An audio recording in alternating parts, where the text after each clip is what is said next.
Шоколадты жақсы көретіндер үшін өте дәмді әрі тез жасалатын пирог пісіреміз. Ал сізден қолдау ретінде каналыма тіркеліп, қоңыраушаны басып қойсаңыз жеткілікті. Әдеттегідей ең алдымен 3 жұмыртқаға шым-шым тұз және шекерді салып, миксермен аппақ болып көпіргенше миксерлейміз. Сосын осы жұмыртқаның үстіне жарты стакан сұйық май құямыз және жарты стакан айран құямыз.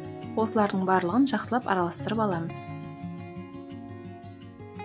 Енді құрғақ қоспалардың барлығын біріктіретін боламыз. Ол ұн, какао, жарты қасық сода және жарты қасық қопсытқыш. Барлығын бір ыдысқа салып араластырып аламыз да, жұмыртқаның бетіне електен өткізіп, 3-ке бөліп саламыз.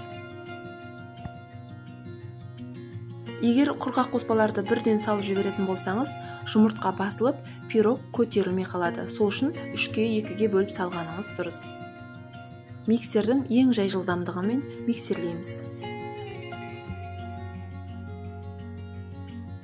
Пирогтың қамыры осымен дайын, ал оның қоюлығы видеодағыдай қоймалжың болып тұруы керек. 22 сантиметрлік формаға қамырды құйып, 180 градуста қызып тұрған пеште 30-40 минут шамасында пісіріп аламыз. Пирогымыз көтеріліп, өте әдемі болып пісіп шықты. Енді оның бетіне шоколадты ганаш құйсақ, одан сайын шоколадты дәм болып, өте керемет болып шығады. Жақындарыңызға осылай да ұсына берсеңіз болады. Немесе мен секілді грек жаңғағын жан-жағына майдалап сеуіп шықсаңыз да өте әдемі көрінетін болады. Ал дәміне келсек, шоколадты сүйіп жейтіндерге сөзсіз ұнайтыны анық. Қазақша видеолардың көбірек шығуы үшін арнама жазылып, қоңыраушаны басып қоюды ұмытпаңыз.